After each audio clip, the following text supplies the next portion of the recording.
Hi everyone, आज की video में हम बात करने वाले हैं एच लुकअप फंक्शंस की कुछ और एग्जांपल्स के साथ।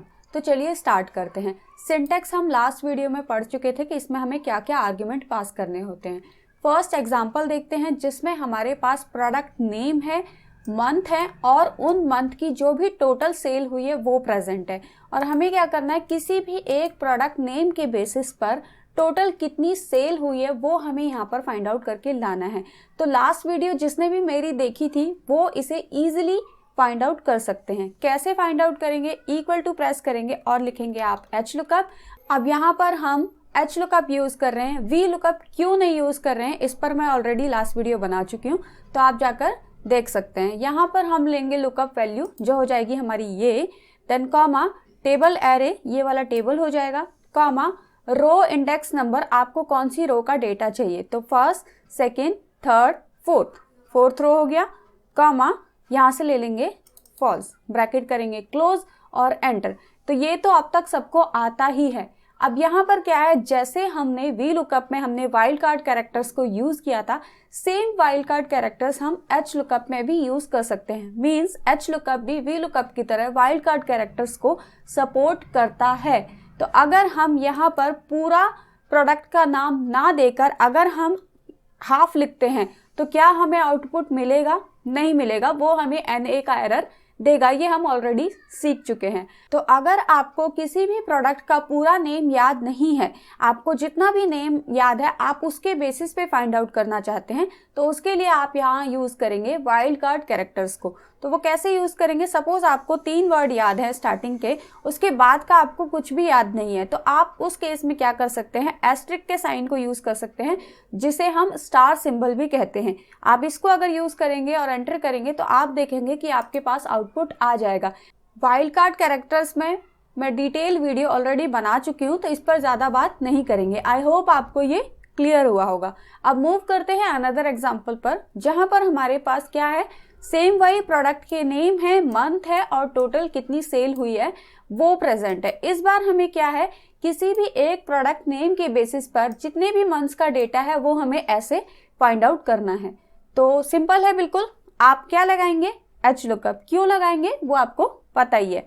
यहाँ पर आएंगे, इक्वल टू प्रेस करेंगे और लिखेंगे एच लुकअप, ब्रैकेट करेंगे ओपन। अब यहाँ पर क्या है, लुकअप वैल्यू हमारा ये product, then comma table array, हमारा ये वाला टेबल।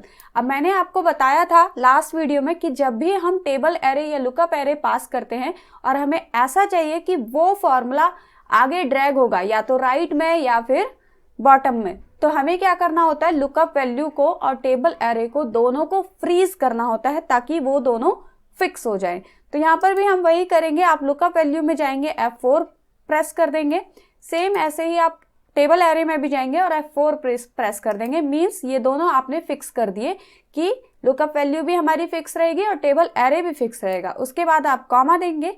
यहाँ पर पूछ रहा है रो इंडेक्स नंबर, तो पहले हमें किसका डेटा चाहिए, जैन मंथ का चाहिए। तो हमारा 1, 2 कौन सी रो हो जाएगी, सेकेंड रो दे देते हैं, देन कॉमा और यहाँ पर दे देते हैं फॉल्स, ब्रैकेट करते हैं क्लोज और एंटर। तो अभी हमारे पास आउटपुट आ गया है। अब अगर हमें बाकी का डेटा भी चाहिए तो जनरली हमने क्या सीखा है कि एक पे आप फॉर्मूला लगाइए, देन उसे ड्रैग कर दीजिए। तो वही काम हम यहाँ पर करके देखते हैं कि यह आउटपुट हमें देता है या नहीं देता है। आउटपुट तो दिया बट क्या हुआ, सेम आउटपुट आ गया। ठीक है, अगर हमें अलग अलग डेटा चाहिए तो हमें क्या करना पड़ेगा, रो इंडेक्स नंबर को चेंज करना पड़ेगा। अगर हम यहाँ पर F2 प्रेस करके देखते हैं तो यहाँ पर भी रो इंडेक्स नंबर क्या है, 2 है। इस वाले में अगर हम जाते हैं F2 प्रेस करते हैं तो यहाँ पर भी रो इंडेक्स नंबर क्या है, 2 है। बट हमें क्या चाहिए, इस वाले कॉलम के लिए 2, इस वाले कॉलम के लिए 3, इस वाले कॉलम के लिए 4 एंड सो ऑन।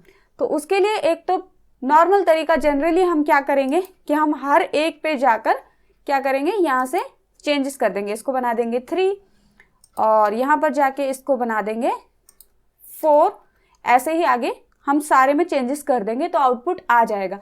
यहाँ पर हमारे पास जो आउटपुट है वो शॉर्ट फॉर्म में है, तो हम ऐसे करके भी निकाल सकते हैं, कोई ज़्यादा टाइम हमें नहीं लगेगा। बट अगर डेटा काफ़ी लेंदी है और बहुत सारे फील्ड्स हैं जिन पे हमें डेटा लेकर आना है, तो वहां पर ये मेथड यूज नहीं हो पाएगा। तो इसका ऑल्टरनेट मेथड हम दो तरीके से देखेंगे। पहला तरीका क्या है कि आप अपने कॉलम को काउंट कर लीजिए कि आपको कितने कॉलम में डेटा चाहिए। जैसे हमें सेकंड कॉलम में चाहिए थर्ड, फोर्थ, फिफ्थ और सिक्स्थ, 2 से लेके 6 कॉलम तक का डेटा चाहिए, तो वो हमने काउंटिंग यहाँ पर लिख ली। ये भी बेस्ट अप्रोच नहीं है, बट ये एक ऑल्टरनेट मेथड है, इसलिए मैं आपको बता रही हूँ। अब हम सिंपली यहाँ पर जाएंगे, F2 प्रेस करेंगे और जहां पर हमने रो इंडेक्स नंबर 2 दिया था उस 2 को हटा के हम रो इंडेक्स नंबर में ये वाला रेफरेंस दे देंगे, ठीक है।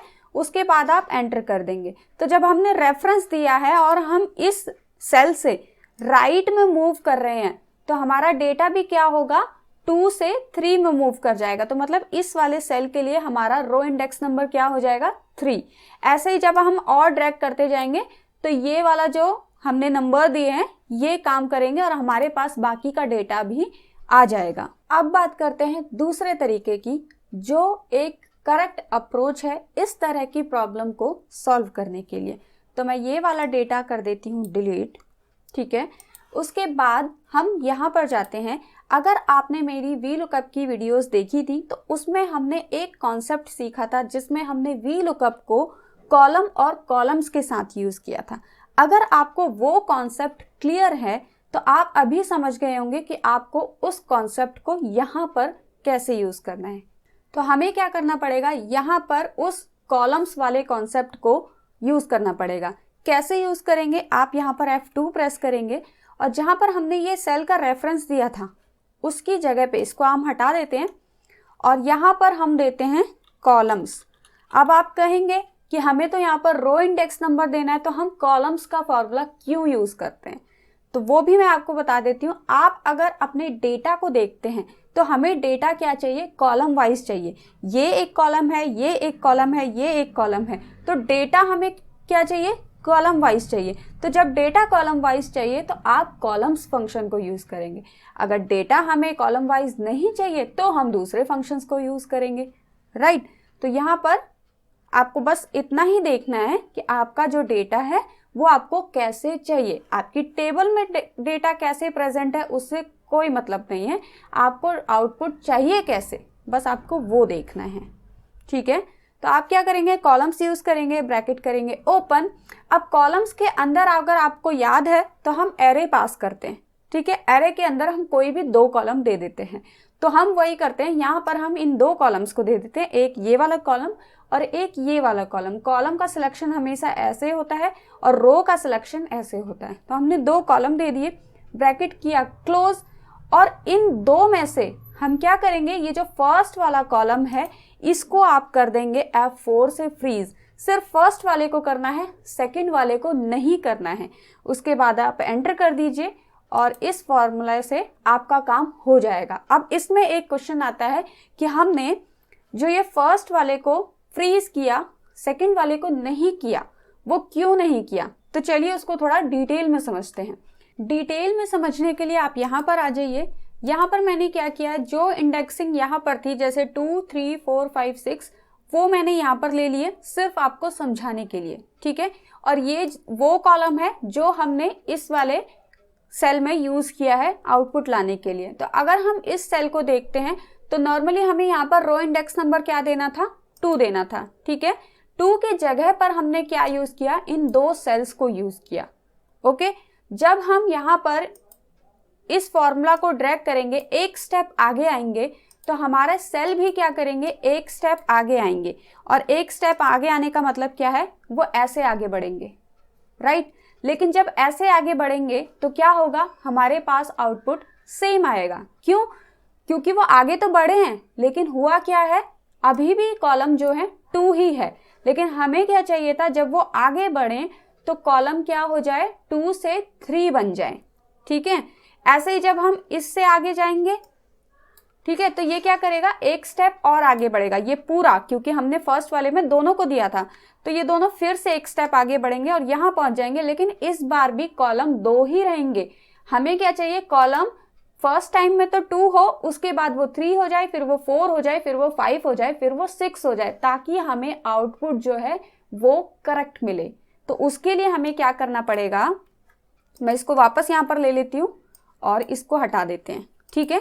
तो उसके लिए हमने क्या किया था, यहाँ पर अगर मैं F2 करके आपको दिखाऊं तो हमने क्या किया, इस वाले सेल को हमने फिक्स कर दिया।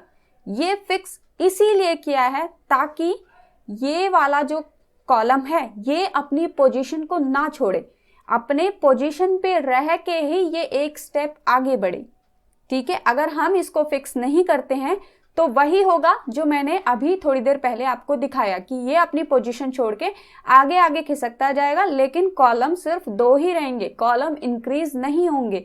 अगर आप चाहते हैं कि कॉलम नंबर इंक्रीज हो तो आपको फर्स्ट वाले को फिक्स करना पड़ेगा ताकि वो अपनी जगह ना छोड़े, वहां पर रह के ही एक कदम आगे बढ़े, ठीक है।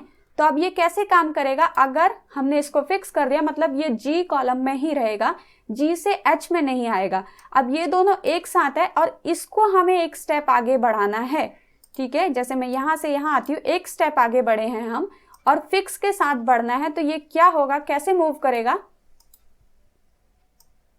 ऐसे मूव करेगा, 3 हो जाएंगे अब। क्यों, क्योंकि ये तो फिक्स ही था, ये 2 एक साथ थे, इसने बस एक कदम आगे बढ़ाया तो एक सेल और ऐड हो गया। अब जैसे ही हम इससे नेक्स्ट में जाएंगे तो ये क्या होगा, एक कदम और आगे आएगा, लेकिन अब क्या हो गया, हमारे पास 3 है, तो ये एक कदम और आगे आने का मतलब क्या है, अब ये 4 हो जाएंगे। सेम ऐसे ही अब ये 4 1 है, जब ये चारों एक कदम आगे बढ़ाएंगे तो मतलब एक सेल को और लेंगे तो ये 5 बन जाएगा।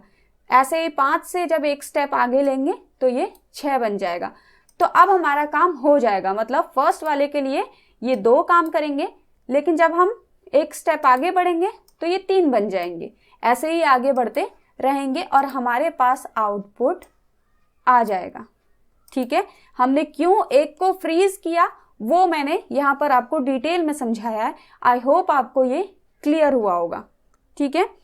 अब हम क्या कर सकते हैं, यहाँ पर बार बार हमें डेटा चेंज ना करना पड़े उसका भी एक सॉल्यूशन है। हम यहाँ पर एक ड्रॉप डाउन लिस्ट बना देते हैं और वो लिस्ट कैसे बनाते हैं मैं ऑलरेडी बता चुकी हूँ, बट एक बार फिर से देख लेते हैं। आप यहाँ पर जाएंगे और डेटा वाले टैब में जाएंगे, डेटा वैलिडेशन पे जाएंगे और यहाँ से आप ले लेंगे लिस्ट।